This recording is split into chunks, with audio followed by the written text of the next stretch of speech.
beaucoup parlé donc de la démarche. Il faut savoir que donc, sur l'intervention chez Pyrénées From, on a mis ces éléments de démarche, d'analyser les situations de travail de la même manière, sauf qu'à un moment donné, on a eu besoin d'aller chercher des outils pour pouvoir aider le décideur à orienter ses choix. Alors que ce soit avec Musca par rapport au TMS, il faut savoir que dans l'entreprise, il y avait déjà de la rotation en place, mais l'entreprise pensait que cette rotation permettait de réduire le risque et que ça ne permettait malheureusement pas. Et Ergo 4D, la question c'est que quand on s'est dit à un moment, on va investir, on va automatiser une partie de la chaîne, mais on va augmenter la cadence de 30%, puisque l'objectif c'était bien ça, hein, c'était d'avoir les deux, augmenter la cadence tout en réduisant l'atteinte à la santé.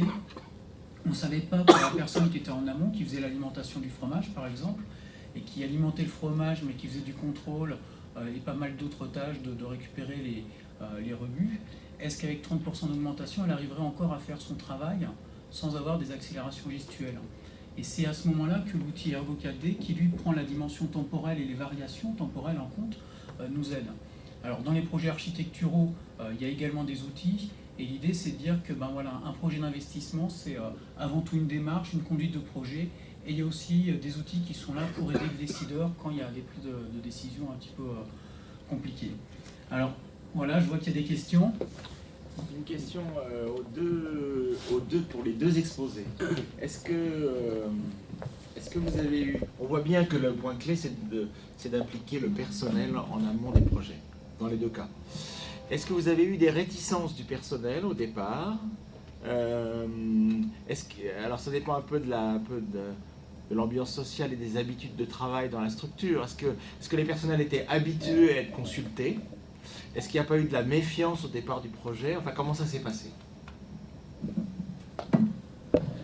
Méfiance, oui, au départ, effectivement, parce que ce n'était pas forcément une habitude de les faire intervenir aussitôt dans le projet. Après, c'est un petit peu toujours la même chose, quoi. Après, il faut expliquer, montrer aussi que leurs décisions sont prises en compte, que les actions qui sont menées viennent bien de leurs décisions, et que ce n'est pas derrière le seul chef de service ou la seule direction qui intervient et qui fait son diktat en disant voilà, la solution elle est là, point. Donc en amenant ces explications, en amenant de l'explication, de la pédagogie, ça se passe très très très bien. Et aujourd'hui, je peux vous dire qu'on appartient à un grand groupe. Il n'y a pas très longtemps, on a eu un audit sur la pénibilité, et l'analyse de la ligne fait école au niveau du groupe. Oui, alors moi je répondrai très simplement, c'est que cette question-là me renvoie à 1992, où en fait, lorsque Dominique Barada est venu présenter les conclusions de l'audit, si vous voulez, d'emblée ça a été fait de manière d'abord participative avec des instances représentatives du personnel évidemment, et puis ensuite ça a été fait à l'ensemble des salariés. Donc elle avait déjà déblayé le terrain, si vous voulez. Les salariés se sont dit, mais tiens, c'est marrant, le directeur il nous propose aujourd'hui quelque chose qui va nous permettre de réfléchir sur notre propre travail à nous, notre propre situation. Alors, donc ça a été, pour mon cas, ça a été facilité par l'intervention de Dominique Barada. Après, effectivement, de toute façon, c'est comme pour tout, vous avez des salariés qui sont très motivés par la démarche et d'autres qui ne le sont pas. Vous avez les locomotives et puis vous avez les gens qui, effectivement, derrière, freinent ou ne sont pas d'accord, si vous voulez, avec des craintes. Alors, peut-être un peu contrairement à au propos que vous venez de tenir sur... Nous, on a de suite, moi j'ai de suite rassuré, même aujourd'hui, les salariés ne décident de rien. Ils savent que ce travail de réflexion, c'est un travail de proposition, et que derrière il y a un décideur, il y a des contraintes techniques, il y a des contraintes financières, il y a des contraintes architecturales, il y a des choses qu'on ne sait pas, que le salarié ne sait pas non plus. Le salarié, ce qu'il sait, lui, il sait très bien parler de son activité quand il a envie d'en parler, parce que même sur les observations, c'est pas si simple que ça. Mais c'est pour ça qu'il a le sentiment de participer quand même à son travail. On parle de lui, on parle de ce qu'il fait, quoi. Donc, de façon majoritaire, moi je vois aujourd'hui sur Tarnos, je peux dire que bon, il y a une petite baisse d'activité autour de cette pratique-là. Les salariés râlent un petit peu aujourd'hui parce que bon, c'est une question de passation de pouvoir, ça va revenir, hein, mais les salariés sont très motivés par cette démarche parce que moi j'étais très participatif dans le sens où je vous disais, pour moi c'était un confort personnel, c'est-à-dire c'est eux qui faisaient ma place, quoi. Je dirais, c'est un drôle de directeur, oui, mais c'est pas pour rien, c'est que derrière, il y a une stratégie de gestion du personnel, pas de management, j'aime pas ce mot, mais de gestion du personnel. Moi, je suis plutôt à l'ancienne. J'aime parler de gestion des hommes et gestion des femmes, et du coup, de donner la parole aux salariés avec des outils de formation, eh bien, ça les motive. Donc, ils sont naturellement motivés avec ce que je vous disais tout à l'heure, des gens qui, de toute façon, ça ne les intéresse pas du tout. Mais ce n'est pas eux qui décident. Donc, ils n'ont pas la responsabilité du choix qui va être opéré par celui qui doit décider derrière. Donc, ils sont quand même... ils sont motivés, mais chez nous, ils sont rassurés de ce point de vue, quoi. Et quand ils voient qu'effectivement, le choix qui a été fait, ou le décideur a effectivement été complètement dans le sens de la préconisation des salariés ou du cahier des charges, ben évidemment, ils sont vachement contents. Ils disent c'est grâce à moi que... oh, mais c'est mieux ce matériel-là, puis on comprend mieux, puis on nous a formés, etc. Eh ben oui, ben voilà. Donc il y a une émulation. Bon, je dirais que de façon générale, c'était plutôt positif, quoi. Mais avec des difficultés quand même. D'autres questions?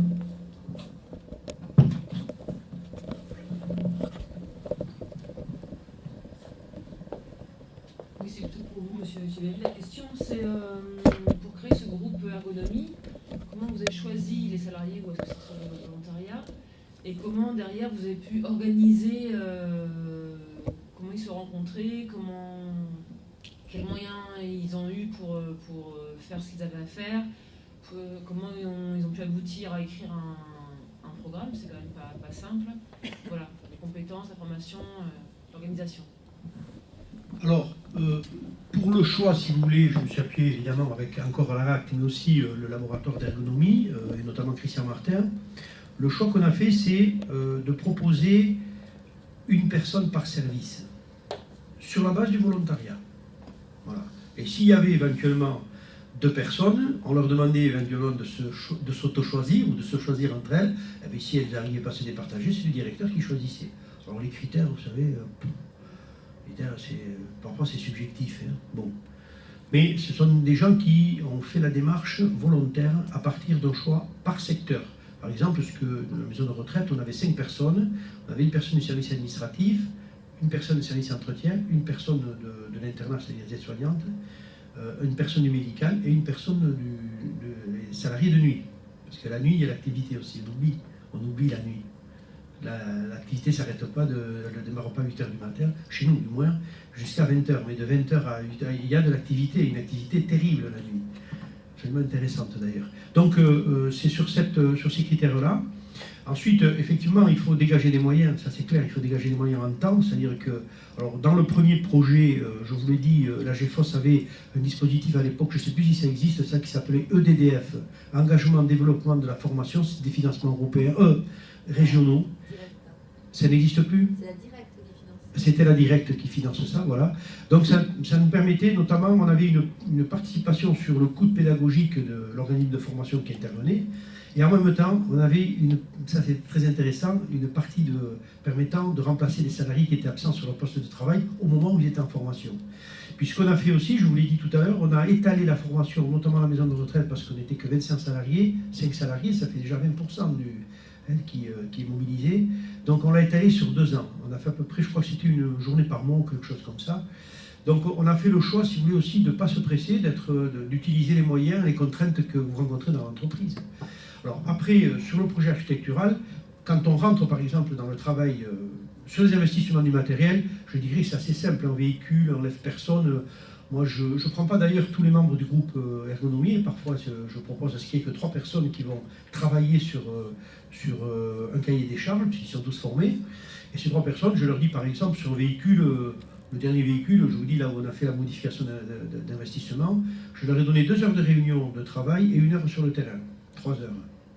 Et je leur ai dit, dans 15 jours, vous faites un rapport avec un cahier des charges. C'est du boulot, hein. C'est du boulot, hein. Ils bossent, hein. C'est pas les gens, ils sont vachement intéressés, mais les gens, c'est pas, ils s'en vont pas dans l'entreprise. Alors, au début, il y a des gens qui croyaient, oui, mais le groupe ergonomie, là, il est en formation, il fait rien, etc. Pas du tout. Il produit. Et donc c'est un travail quand même, un travail difficile. C'est vrai que sur la partie, par contre, architecturale, les moyens que j'ai donnés sont un petit peu plus importants. Et donc pour Tarnos, par exemple, j'ai utilisé le plan formation de l'établissement largement. Là, c'est une décision de gestion. Hein. C'est le directeur qui a décidé. Voilà, point.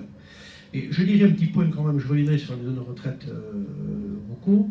Je vous ai dit qu'il y avait 1 500 000 francs d'investissement entre la cuisine, centralisation du médical, création d'une lingerie, buanderie sur le site, extension du restaurant. Grâce à cette méthode-là, par l'intermédiaire du ministère du Travail, des financements européens, et puis on était dans son secteur, il faut utiliser les ressources du secteur des personnes âgées. Donc les caisses de retraite ont été, moi je les ai toutes sollicitées en leur disant voilà, on fait un projet architectural pour les personnes âgées, mais il y a participation du personnel, avec l'amélioration des conditions de travail, etc. Il y a un groupe ergonomie, tout le monde a été, toutes les caisses de retraite ont financé l'opération, parce qu'ils se sont dit, cette entreprise-là, elle s'occupe de nos futurs retraités, ils vont finir en bonne santé. Donc peut-être que les choses nous sont intéressantes. Donc je vous donne un chiffre, 1 500 000 francs d'investissement, on a obtenu 1 400 000 francs de subvention, tout financement confondu, c'est-à-dire les caisses de retraite, le Conseil général, le ministère du Travail, un petit financement européen, etc. Donc on voit bien l'intérêt, vous voyez, on parlait des coûts financiers, eh bien cette opération sur Tarnos est une opération extrêmement, financièrement très importante. Alors, vous savez, c'est vrai que c'est un gros investissement pour le directeur et pour les salariés. C'est du temps, c'est l'investissement, mais c'est du travail pour les salariés. C'est un travail, parfois, quand on fait des observations de nuit, ben, ça veut dire que le salarié, il faut organiser pour que le salarié vienne faire une observation de nuit, alors qu'il travaille 2 jours. Ça veut dire organisation de travail, et ça veut dire mettre en place des moyens en face, ça c'est clair. Hein. Mais le résultat, aussi bien humain que financier, et me semble-t-il, notamment sur le résultat architectural, est sans commune mesure avec ce qu'on peut imaginer, puisque moi j'ai ouvert donc, en 79 l'établissement de Tarnos sur lequel je n'ai pas du tout mis ma main, puis de toute façon j'étais incompétent à l'époque, et sur Tarnos je suis arrivé sur un établissement qui était déjà complètement terminé.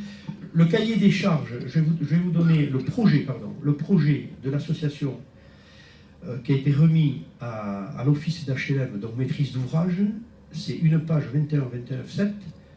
Nous vous demandons de nous construire un foyer de vie de 50 places en plein centre-ville de Tarnos pour des résidents faisant preuve d'autonomie et dont la liberté doit être recherchée, liberté sexuelle, enfin, sortie, etc. Bon, une page. Nous, on a fait un pré-programme de 25 pages. Bon, vous voyez la différence, quoi. Puis là, on a analysé le travail. Donc, effectivement, c'est un engagement.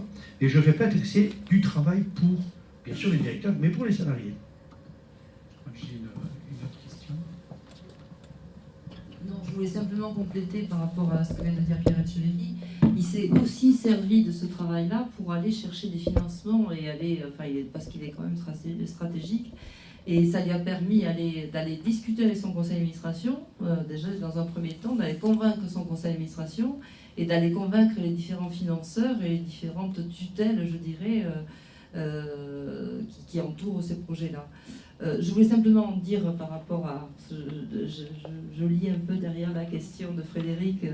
Les salariés ne sont pas devenus des ergonomes, il faut, même si le mot est employé, mais ils utilisent effectivement des outils qu'en ergonomie nous utilisons, et notamment les situations de travail, pour réfléchir et pour essayer de parler de leur propre travail, parce que c'est très compliqué. Et donc cette formation-là leur a permet à ces salariés et à l'ensemble des personnels je dirais, d'avoir un référentiel commun sur les questions du travail. Mais bien évidemment, ils ne sont pas devenus des ergonomes. Pour rappel, aujourd'hui, un ergonome est à minima un master 2. Donc, voilà. Est-ce qu'il y a encore une dernière question? Oui. Peut-être Oui, je poursuis après comment appliquer les salariés ou quelles sont leurs réticences. Quelle est votre expérience en ce qui concerne le rôle respectif des organisations syndicales de salariés, d'une part, leurs représentants du personnel, et les salariés individuels? Quelle articulation entre les deux? Est-ce qu'il y a eu des difficultés avec les organisations syndicales du fait que ce n'était pas elles qui choisissaient les représentants du personnel? Vous me suivez? Voilà. Quel rôle pour les organisations syndicales, si vous en avez dans vos structures, par rapport aux salariés individuels qui ont accompagné la démarche?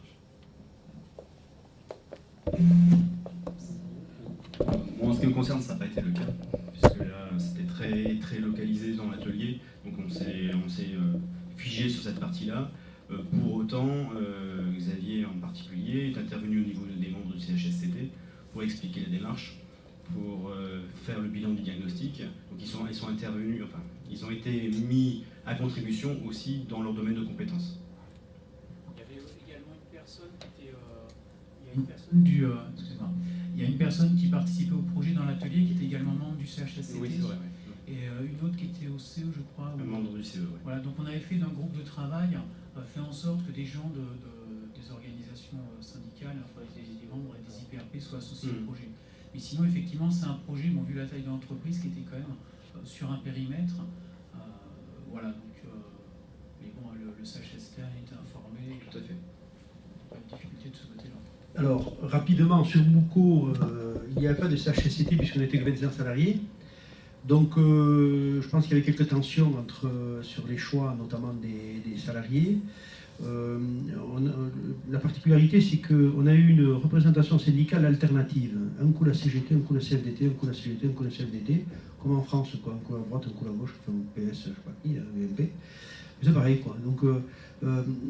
Donc les gens étaient plus soucieux de ça que, me semble-t-il, notamment le délégué syndical. Et puis, après tout, n'était pas non plus très virulent, puisqu'il avait que cette question qui le préoccupait, c'était comment on allait gagner les prochaines élections des représentants du personnel. Alors, ceci étant, je pense que quand même, à beaucoup, il y avait des tensions internes entre eux sur ces questions-là, et avec sans doute, moi je sentais que dans les réunions, par exemple, de travail, parfois il y avait des revendications syndicales qui arrivaient sur le terrain, quoi. Bon, sauf que on rappelait simplement qu'on n'était pas là, c'était pas l'espace des revendications, et qu'on était là sur un espace de réflexion et de travail. Mais il y avait des tensions, je pense, et que moi là-dessus, je n'ai pas tout maîtrisé. Par contre, pour Tarnos, c'est un petit peu différent, puisque Tarnos, on a un CHSCT. Et alors là, c'est assez intéressant. Moi, c'est ce que j'observais sur Tarnos, qu'en définitive, le lien se faisait par le CHSCT. Et qu'en fait, on a invité évidemment un membre du CHSCT à suivre la formation automatiquement, même s'il était dans un groupe donné. Donc il faisait le lien régulièrement avec le représentant syndical qui est de toute façon. Alors à Tarnos, nous avons le même syndicat, enfin, moi j'ai eu le même syndicat pendant 14 ans, le même, peu importe la CGT. Bon, finalement c'est très facile avec la CGT, enfin, je ne sais pas si les CGTistes ici, ils sont très clairs, on sait ce qu'ils veulent, ils savent ce qu'ils demandent, pas de marre, c'est pas très compliqué. CFDT, c'est plus compliqué. Notre syndicat, c'est pas plus compliqué. Avec eux, c'est plutôt simple. Moi, c'est mon point de vue. Et donc, notre représentant syndical était partout. Il était DP, CE, enfin, il cumulait tous les mandats, hein, comme certains. Voilà. Et donc, ça se passait. Ces tensions n'existaient moins parce que ça se passait. Les liens se faisaient par le CHSCT. Et là, effectivement, sur le CHSCT, on a des remontées vraiment de revendications sur les conditions de travail, etc., etc. Donc ça se traitait plus par le CHSCT. Mais je comprends ce que vous dites. Je crois qu'il y a, je crois que malgré tout, sur ces questions-là, il y a des enjeux pour les salariés, pour les syndicats, mais il y a aussi des enjeux individuels. Et je pense que c'est important, bien sûr. D'accord. Alors, ce que je vous propose maintenant, c'est de